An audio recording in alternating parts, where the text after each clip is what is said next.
Listen, the second half of the show, we've been here all week. I'm tired of talking about football, so we're going to keep talking wrestling, and we need to talk journalism too. We did with Arash Markazi.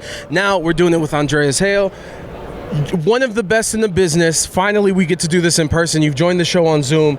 First off, congratulations on Bridges. Thank you. How are you, my friend? I'm good, man. It's Super Bowl week in Vegas. I know you're talking football, but I'm a Niners fan, so you know this is like a dream come true for me. So what you've tweeted out about trying to get a ticket. Yeah. What's your limit? Because this is it, right? Everyone has a thing. Like, what are you going to spend the most money on? For my baby moms, it was Beyonce. How much you spend on that?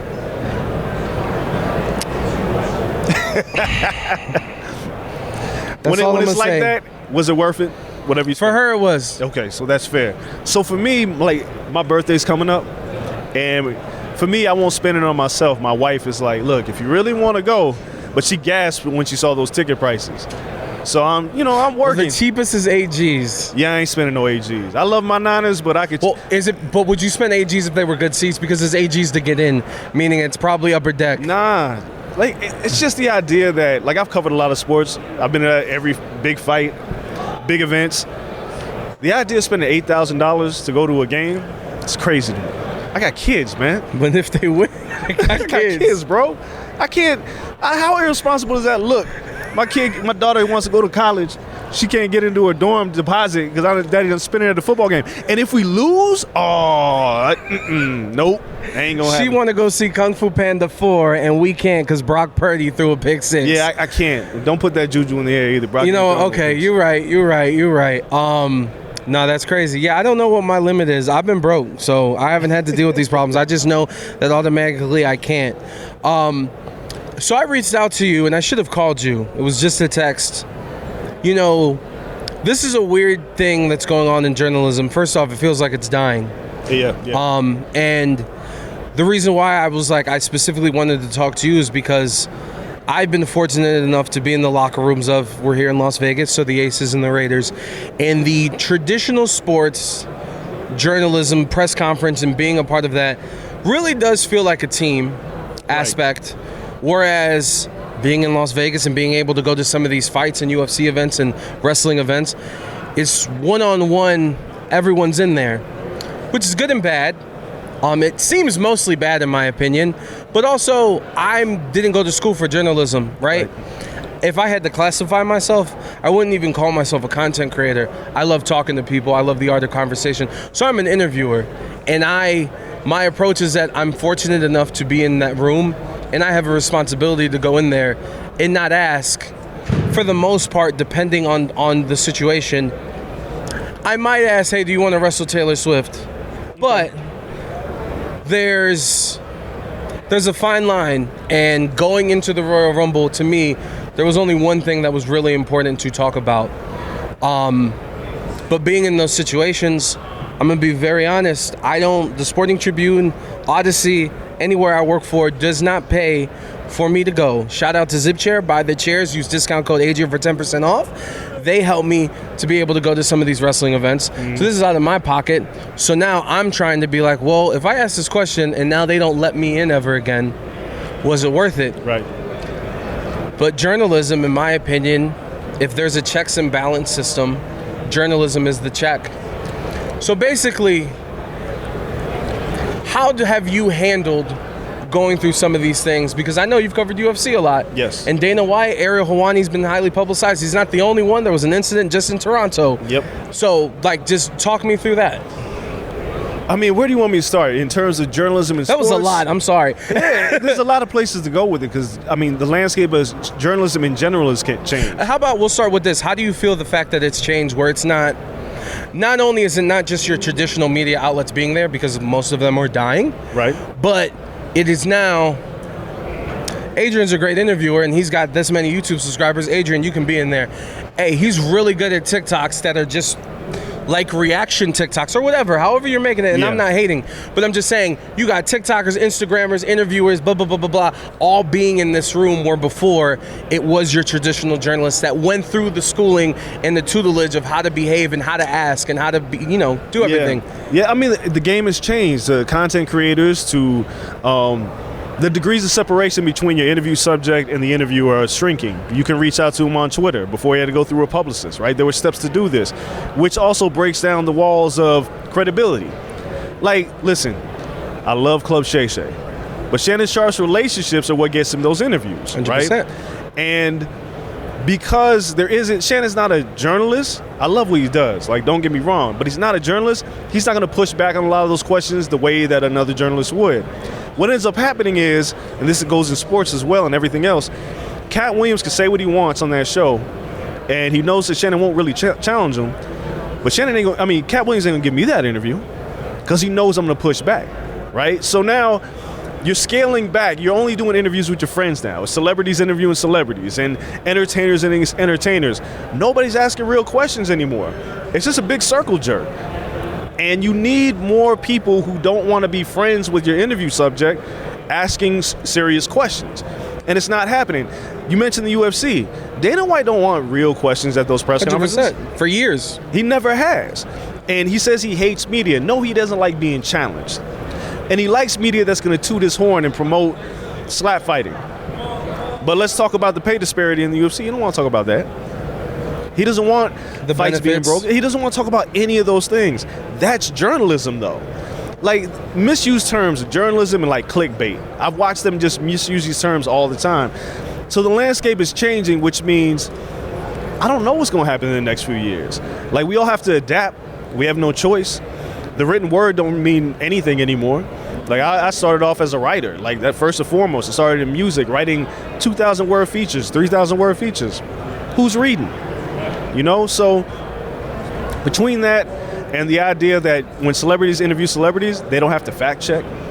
They don't have an editor telling them, you know, the barriers are broken down, and it makes it more difficult for people who want to do their job, can't do their job because for the most part, the celebrities just want to tell their story, not have anything pushed back. And it's funny, I'm masquerading this interview as really just advice and someone I admire, because I'll push back on you, or I'll respond to with these two things. I will say, when it comes to sports though, I do appreciate, like, when JJ Redick gets to talk to Chris Paul. Oh, I love it. And they get to argue. It's great. I know Paul George specifically, now Gilbert Arenas is and some of the other ones, not my cup of tea. But hey, whatever, they're very successful and they're good at what they do. But when you bring up like the, you have to be friends with your subject, I guess, like, I don't know, man. Like, I feel I have to move with kindness, because if I'm not, I don't feel like I'm gonna get them opportunities, bro. Let me be clear. I'm friends with a lot of people, but when the camera turns on, I'm not here to promote what you're doing, and that alone. If there's something in your life that's happening, we got to talk about it. The worst thing you can ever tell me is no comment, and I'm cool with that. Yeah. If it's something personal you don't want to talk about, you say no comment. But I got to ask the question. Don't get mad at me for asking the question. 100%. For the most part, when friends interview friends, it don't even get that far. They was like, well, don't talk to me about that, bro. And when you do that, you close the window on what you want to know, right? So I love JJ Redick. I like Gilbert Arenas. I'm not saying to get rid of them. I'm just saying the scales are tipped so far one way. And I meant to say, like, at least in the sports realm, I appreciate it than the celebrity ones and all different stuff. It just seems with the sports ones, because they get into details of certain things in the business that we don't get to see. It's great storytelling. I'm a big fan of, like, Drink Champs, right? With Noriega's show. I'm a big fan of rappers talking to rappers about things that they never talked about publicly because they're comfortable. I'm a fan of that. But you're also losing jobs in journalism because now all they want to do is talk to their friends. Like that's all they want to do. It has to cut both ways. I'm all about balancing everything in life, and I don't think we have enough of it. And that's why, like, the journalistic field is dying, because it's about likes, clicks, TikTok followers, but is it about can you do your job? And it ain't about that as much anymore. It's tough. I feel bad because I value a lot of that, but I've been in circles where I've heard people say, my Twitter does really good, but my YouTube doesn't. And I'm like, yeah, because when they check out the full 20 minutes of your 2-minute conversation, you can pull 40 seconds and make that look good. Oh, yeah. But is that conversation dope? And I try to, that is my goal. I want to move on to the Royal Rumble. And I said this earlier, I want to be fully transparent. I was at the press conference. I raised my hand only during Triple H's press conference. I was not called on. Shout out to Cam Hawkins, John Alba, Brandon Thurston, Nick Hossman, who really went in on the subjects. And, you know, I've heard them say this, and it is crazy that they have to get applauded when that should be the standard. Yes. Which is crazy, but that's where it is, and salute to y'all. And because I did not have enough time to call you, and I didn't want to call you from the press box, I talked to Brandon, and I was like, hey, man, like, I got a couple questions in my head that I'm trying to formulate and see, and we kind of talked it out. Crazy thing is, we didn't know until about halfway through if there was going to be a press conference, because usually they give us the band and let us know. They didn't let us know until the men's Royal Rumble was, like, starting. Wow. Okay. So, but to their credit, nobody, I was not told, can't ask this, can't blah, blah, blah, blah, blah. It was normal. We went in there and did our thing. Actually, it wasn't normal. This was the first time that fans were also in there. That's because weird. they paid. Yeah. So there was like a dude dressed up as Hulk Hogan cosplay, like right behind Cam Hawkins and like all this other stuff. So that was strange, and that was the first, but that's the UFC package deal that they're doing. But I guess my question to you is, watching that press conference, how did the room do, in your opinion? It's all right. Pro wrestling is very weird because it's like, when do you ask a real question and when do you ask a pro wrestling kayfabe question? I need to cut you off really quick. Yeah. In UFC and in boxing, and I ask that specifically because I know at Raiders and Aces, I would be fired if I clapped when Asia Wilson walked into the room. Of course you would. And Devontae Adams. Yes. We get into the wrestling locker rooms and we start clapping, and that's like, what are we doing? It's weird. It's very weird because it's like, are you part of the show or are you doing a job? Shout out to Cam Hawkins, who asked the hard question, right? But for the most part, media in these events, not a lot of them are trained journalists. You don't really have to be. But they're not here to rub anybody the wrong way. Or they don't feel like they can ask that question. Vince McMahon allegations, obviously. Same thing at WrestleMania. When I was at the press conference at WrestleMania, the TKO deal had just got announced. And they didn't tell us not to ask it. And I had lost my voice that week, so I couldn't ask. And they knew I was going to ask that question. I think Nick Houseman ended up asking that question. But some people don't feel comfortable because they don't want to rub them the wrong way, and they feel like they won't get invited back. So the room did all right. Some questions are really dumb. It's the nature of the beast, right? I cover UFC. I listen to dumb people talk all the time. Dumb fighters, dumb journalists. But you know what was like very eye-opening to me? First off, I kind of get upset because in this journey of me being a content creator and me trying to do what I'm doing, like, I haven't made much money, but any money I've made, I've used it to invest in stuff. Right. So I see dudes in there with not the proper equipment, and I was like, well, what's the point of you even being here if you can't even capture? But the other thing, too, is being here specifically at the Super Bowl, you know, there was a lot of pushback when, hey, do you want to wrestle this celebrity? And it was pretty silly. But then I went to opening night, and, like, Travis Kelce got asked, I saw NFL players be asked, what's your favorite Super Bowl snack? Oh, listen, it's weird across the board. Like, dumb questions come from everywhere. Yeah. Everybody's trying to get a moment, right? A lot of people want to be the star ahead of the stars, right? By asking these goofy and silly questions. It's okay. The Royal Rumble press conference, it was fine, and I don't think people know how to navigate those situations because there's no rule book on how to navigate a pro wrestling press conference. Because again, am I talking to Paul Levesque? Or am I talking to Triple H? What's this been, 2 years, 3 years since this has been a thing, since AEW decided to start doing them, right? And it's weird, and you watch them, and it's weird because, like, even with AEW, Tony Khan gets asked about the whole Chris Jericho situation, and he's got Tony Storm's hat and sunglasses on. He's not ready to answer a serious question. But a lot of people cut that clip as like Tony's not being serious about Chris Jericho. He got caught off guard, but you have to be prepared in those situations. That's your job. That question is going to come. So the room did all right, man. I can't really fault anybody.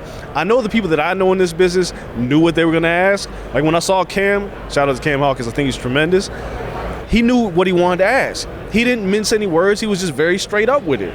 And it's really up to Triple H and the PR team to navigate those waters. It ain't our job as journalists to make them feel good about the question we're about to ask. Yeah, that's true. This has been enlightening. Let's get to a better subject, an amazing subject. You came out with a short film that was amazing, that I cannot wait to watch with my son, who's already watched it, but he's away, he's out of town, and my niece and my sister, who is a principal in Harlem, who I'm forcing her to add that's beautiful. onto the syllabus or the agenda of every class. Whenever, not just in February, Bridges is out. Yes. First off, if you could explain what Bridges is and the reaction to it now that it's out to the world. Finally, right? Yeah, 3 years, 3 long years. For those who don't know, me, WWE superstar Big E, Jonathan Davenport, who designs everybody's ring gear. After George Floyd passed, pandemic's happening. We're sitting at home. Big E calls me, says, hey, me, Woods, and Kofi want you on the New Day podcast because we want to talk about George Floyd, but we've never really talked about it very in depth, and we think you can help us navigate that conversation. And if anybody saw it, it was a very emotional show that day. I think everybody cried on that show. And it ended up being like top 3 on the podcast chart. But when we left it, we're on a group chat, and it was like, now what, right? We just had this very cathartic conversation about Black history and George Floyd and police brutality. But now what? So E has been going through trying to figure out how to have social justice or activism while he works. And one day, people remember him and Kofi knelt in the ring. Yeah. He had some ring gear, and it looked like Schoolhouse Rock with his history of civil rights activists. And he shows it to me, and I'm like, what are you doing with that? And he wears it, and I watch it. I think it's amazing. I said, what are you doing with that? He's always, it's just my ring gear. I was like, you just gonna get rid of it? And he's like, yeah. And I was like, that can't die in a wrestling ring, bro. We got to do something. I was like, that looks like Schoolhouse Rock. I've worked in the music industry a long time. I said, and Johnny can create. Why don't we make a cartoon that blends Black history and hip hop? And I was like, and just to see how it would work, let's do a Kickstarter. See if people would like this idea, because kids aren't taught Black history at all. Minority history in America is terrible, right? Any culture, awful. So he's like, if we attack this at its root, and you attack ignorance and racism at its root, kids could be more acceptable of other kids, because a Black kid don't know he's Black until somebody tell him he's Black and he's weird for being Black. A Mexican kid don't know he's Mexican, something's wrong with that, until somebody points out his accent. There's nothing wrong with any of those things. We gotta accept each other. So started a Kickstarter, raised $130,000. I got my friend Rhapsody, Grammy-nominated rapper, Eric the Architect from the Flatbush Zombies. We did the song Ruby Bridges. My name is Ruby Bridges. Took us 3 years to get this thing done. It's finally out now, and the response has been incredible. And I'm not saying that just to say it. E does this to me all the time because I never see it. Everybody he knows cries when they watch it. Everybody I know, nobody's cried when they're watching. They're like, this is amazing, but they don't cry. But then he sends me video, like Becky Lynch watched it, she cried. Real tears. Because it's not just about Ruby Bridges and being the first African-American girl in 1960 to integrate an all-white school. It's about being an outcast. It's about being not accepted by your peers and not knowing why and having to take the first step. So we wanted to hit people on a number of levels. It's 13 minutes short. You can watch it on Our Heroes Rock YouTube channel and share it as far and wide as you can, because we want to make more of these. But that's the genesis of it, man, and I'm so happy it's out. And we got nominated for an NAACP Image Award, so it's been great. Salute. That's amazing. And the plan is maybe possibly more? Yes. I mean, we made it as a pilot, right? The idea was make a pilot episode, see if somebody wants to pick up. And without talking too much, we've had a lot of meetings. We had meetings when we started the Kickstarter, and now that it's finished, we're having more meetings. There's people, and now that people see what it is, because everyone always needs to see it, right? Yeah. You got to see it. So people have seen the music video, and they was like, "You guys did this?" Yeah, we're 3 idiots: a pro wrestler, a writer, and a graphic artist made a cartoon. We didn't know what we were doing, but it came out incredible, man. And I say that not to toot my horn. It's my team. Ettore Ewan, Big E, that's my brother. We're not just in business together. We've been friends for years.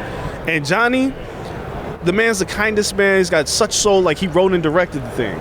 But we did this because we felt it was necessary. We felt that people needed this in their life. And we didn't want a trauma story. We wanted this to be happy. Celebrated. Yeah, we don't want it to be pedantic when you learn about history. I was in history class as a kid, and I hated it. I got older and I started reading. And I was like, oh, there's better ways to tell these stories. We want to make it fun and engaging. And then I love Baby Shark. I got a son that's about to turn 2, but I love it because it shuts him up. I hate that song. I wanted to make something that I thought would be dope, and parents would be like, I can actually rock with that. And with a dope MC. Shout out to Rhapsody. It's my sister. I love her to death. How, like, has it hit you, I guess, what am I trying to ask? An idea to finally come out as great as it is. Have you had a moment to yourself to be like, wow? No, this sounds dumb, man. Like, I've always watched people, like I grew up in front of a TV, so like a different world. Everything's inspired me in some way, shape, or form. Yeah. My parents weren't really around like that, so I watched a lot of TV, music, like hip hop educated me. So when I always saw them have those interviews, like, do you realize what you're doing? They'd be like, no. I was like, that's nonsense. You know exactly what you're doing. Now I'm in that situation, I don't see it. What I do see is something that we worked really hard on come to life, and it doesn't feel real. Because it was just an idea, again, between 3 idiots who was just like, let's do something to change the world and see what happens. And now it's like I'm gonna put him on blast. Xavier Woods is crying in a voice note about how special this is to him. That's when it feels real.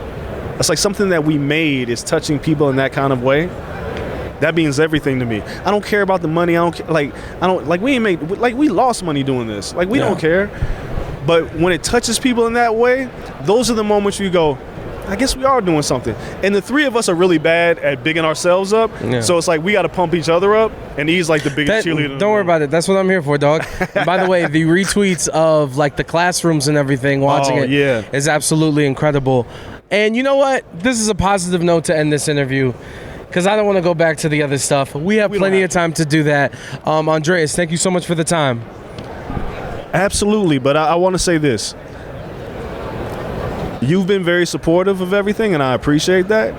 And I don't forget people who've been supportive no matter what, right? For me, there's no such thing as being too big for anything, right? So I say this to anybody watching. This dude, you're the real deal, bro. You know what you're talking about. You work diligently, you work hard, and anything I can do to help you with anything.